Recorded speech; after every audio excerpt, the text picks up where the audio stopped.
She's 92. She gets up off the floor without using her hands. He's 62 and needs the armrest. Let that sink in. Same species, same basic biology, completely different outcome. And the difference? It's not genetics. It's not supplements. And it's not even the gym. Before you click away, no, this isn't a vegan video.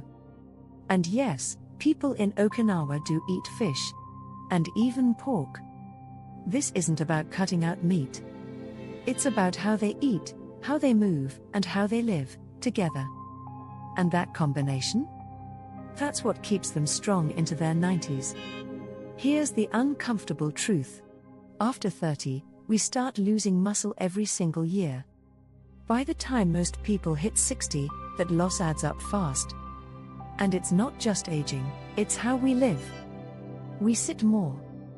We move less. We rely on convenience for everything. We go to the gym for 45 minutes, and then sit for the other 23 hours of the day. We didn't just change our diet, we stopped moving like humans. Now let's clear something up quickly. Protein matters. Of course it does. But this idea that more protein automatically equals stronger, healthier aging? That's not the full picture. Research from places like Harvard Medical School and the National Institute on Aging shows that muscle health isn't just about protein intake, it's also about activity, nutrient balance, and overall lifestyle. And here's the twist.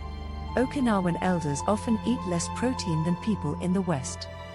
Yet they stay stronger, longer. So yes, protein matters.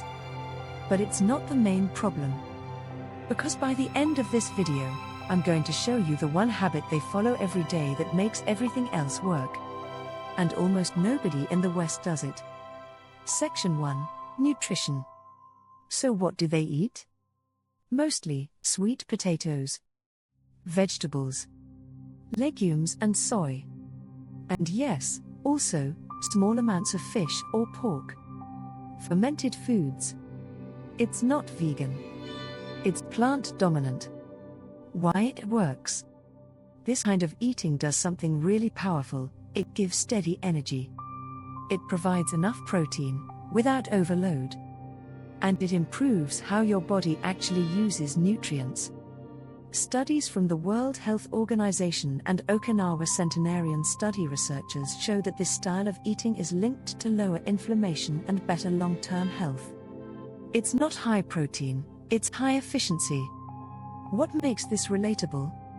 And here's the good news. You don't need tofu. You don't need seaweed. You don't need anything exotic. No soy? Use beans or lentils. No specialty foods? Just eat real, whole foods.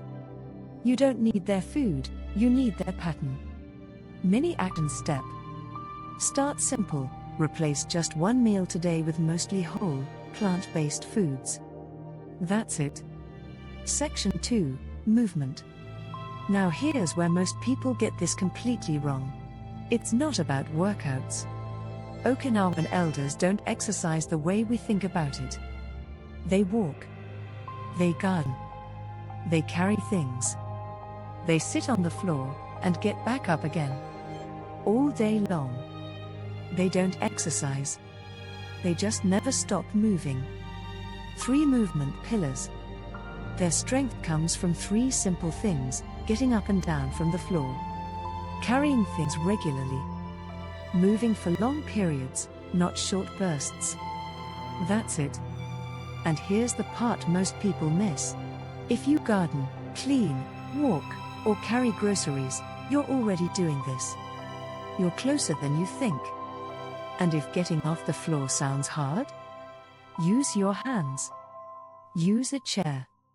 Use support. This isn't a pass/fail test, it's a direction. Quick challenge.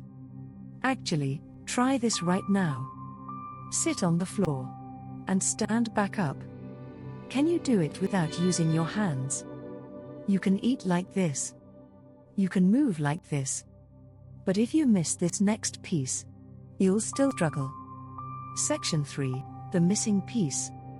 Hara Hachi Bu. Here it is. One simple habit: they stop eating before they're full. In Okinawa, they call it Hara Hachi Bu, eat until you're about 80% full. Why it works? This isn't just tradition, it's backed by science. Research from the National Institute on Aging and studies on caloric moderation show that eating slightly less helps reduce metabolic stress, improve energy efficiency, lower inflammation. Your body works better when it's not overwhelmed. The fear of dieting? And no, this isn't dieting. It's not restriction. It's not starving. If it feels extreme, it's not this. Simple implementation. Just do this: eat slower. And stop when you're not hungry anymore, not when you're stuffed. That's it. Results and visualization. Imagine this for a second. Getting up without thinking about it. Walking without pain. Having energy that actually lasts all day. This isn't about looking 25 again. You're not trying to be 30. You're trying to stay capable at 70, 80, even 90. Final system recap. So here's the system. 1. Mostly whole foods, plants first, not exclusive. 2. Move all day, not just workouts. 3. Stop eating before you're full. Simple. Not easy. But it works. Call to action. Start today. Eat one whole food meal. Sit on the floor once. Stop eating 80%. And I've got a question for you: can you stand up from the floor without using your hands? Comment yes or no. I want to see where you're at. In closing, you don't need their culture. You don't need their food. You just need to stop living in a way your body can't handle.